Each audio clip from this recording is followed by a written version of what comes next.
20th, 1996. Tonight, a major new piece in the tobacco puzzle.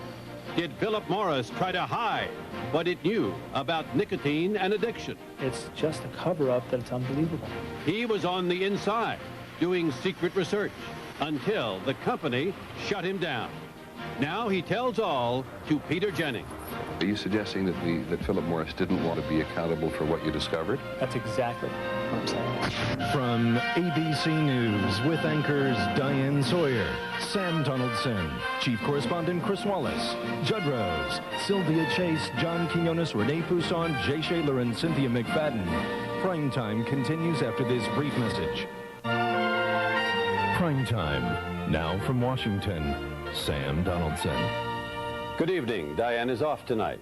This has not been a good week for the tobacco industry. The government is considering new proposals to regulate nicotine as a drug, and Monday released affidavits from 3 whistleblowers who accused the cigarette makers of knowing a lot more about nicotine than they let on. But there's more.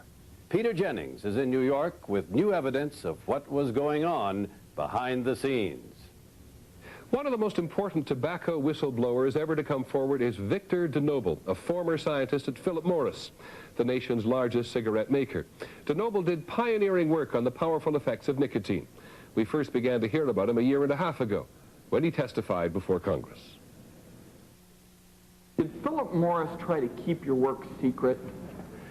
During the first 2 years of the laboratory's existence, the lab was really quite secretive. In 1994, Victor DeNoble stunned Congress when he testified about sensitive research he conducted inside Philip Morris. We weren't permitted to discuss our research at any of the research meetings for the first 2 years or so. But DeNoble knows much more about Philip Morris than Congress was interested in at the time. It's just a cover-up that's unbelievable. It's unfathomable what has been held back from the American public. Part of the cover-up, according to DeNoble, is the difference between what executives said publicly about addiction, I believe nicotine is not addictive, yes, and what at least some in the company were saying privately, including one vice president.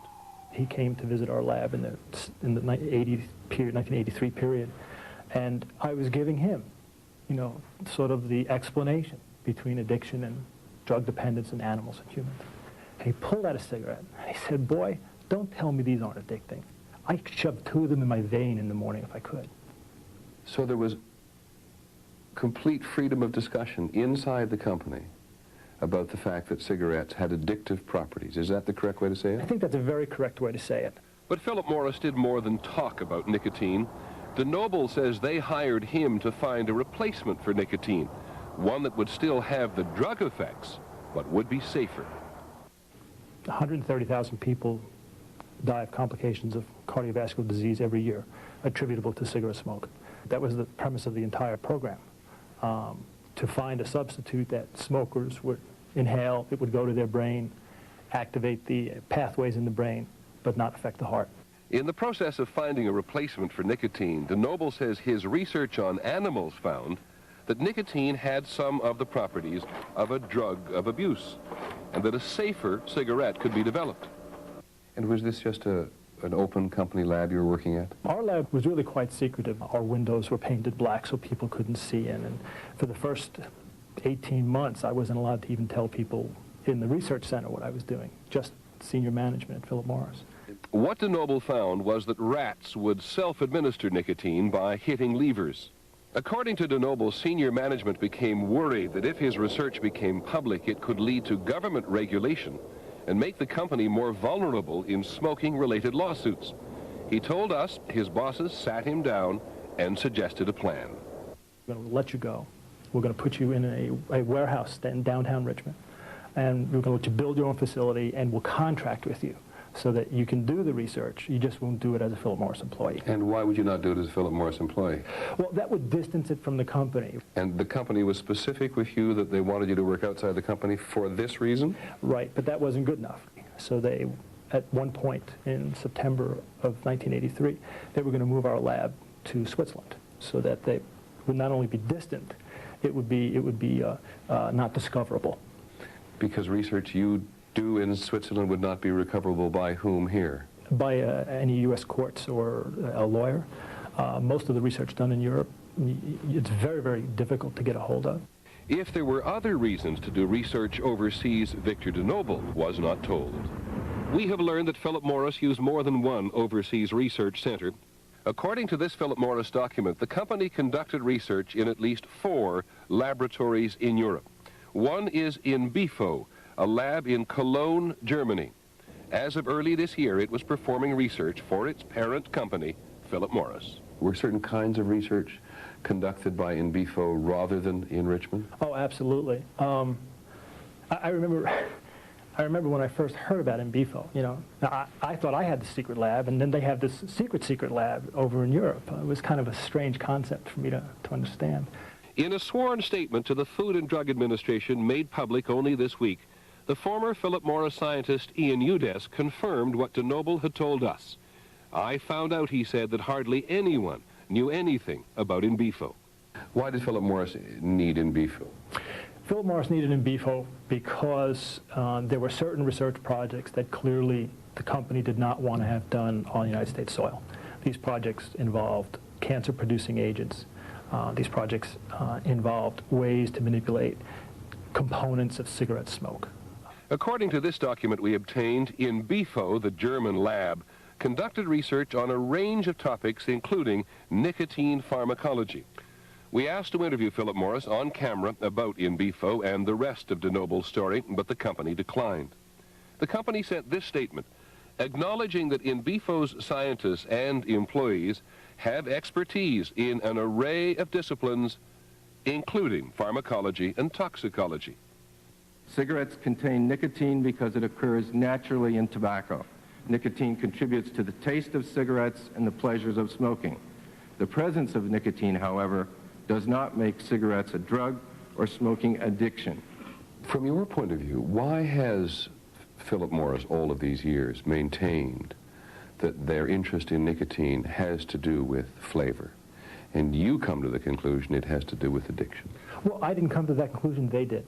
That's what's really amazing. When I got to the company and reading the memos from the 60s and 70s, it was crystal clear they were treating cigarette smoking as an addictive process, and nicotine being the primary substance that people smoke for. They're measuring changes in brain waves. They're measuring changes in blood levels of nicotine. That's not taste. Consider these internal Philip Morris papers that are under seal in a Texas court case. In an early draft of a speech, nicotine is referred to as an inexpensive, tasteless constituent. This scientist wrote of a study that used a systematic manipulation of the nicotine-tar ratio. Philip Morris says it did not use this research in creating products for the market. What we found out from Dr. DeNoble was that the executives of the companies themselves knew all the things that they were denying to our committee because of the research that they had been conducting on their own. Philip Morris never did move DeNoble to Europe, but it did send a lawyer to see him in Richmond. DeNoble remembers one very specific question. And what was his question? Are these procedures that a governmental body would use to identify a drug of abuse? And my answer was yes. And he got very upset, stormed out of the room, and said, "You're making us look like a drug company." You're making us look like a drug company. Yes. This was not the first time that DeNoble had had an unexpected encounter with Philip Morris management. At one point, he was flown to New York to discuss his research with the company president. Was it unusual for a scientist of your stature to be invited to head office? Oh, I'd never heard of anybody at my level. I mean, I was a base-level scientist being flown anywhere. You know, directors and Company vice plane, president. limousine, Right. into the boardroom in New York? Exactly. And what happened? He just asked me one question. He said, why should I risk $1 billion industry on rats pressing levers for nicotine? Some months later, DeNoble's boss called him in his office. I thought I was being promoted again. And he goes, but as of 3 o'clock, and it's 10 after 3, we're no longer doing animal research. You're fired. And he said, well, I want you to go downstairs, shut your equipment off, kill your animals, turn over your books. For nearly a decade, Victor DeNoble's story remained a secret, not by his choice, but by a confidentiality agreement with Philip Morris. It was only under pressure from Congress that Philip Morris released DeNoble from that agreement. I think his most important contribution was the fact that he courageously came forward and told us what was going on in that industry. It gave encouragement to others in the tobacco industry who knew the facts not to be silent any longer. In the end, Victor DeNoble thinks about the benefits his research might have had. But it would be possible to have a safer cigarette on the market in America today? Yes. Yes. All of the technology is available? Technology is available. Science is complete? Science is complete.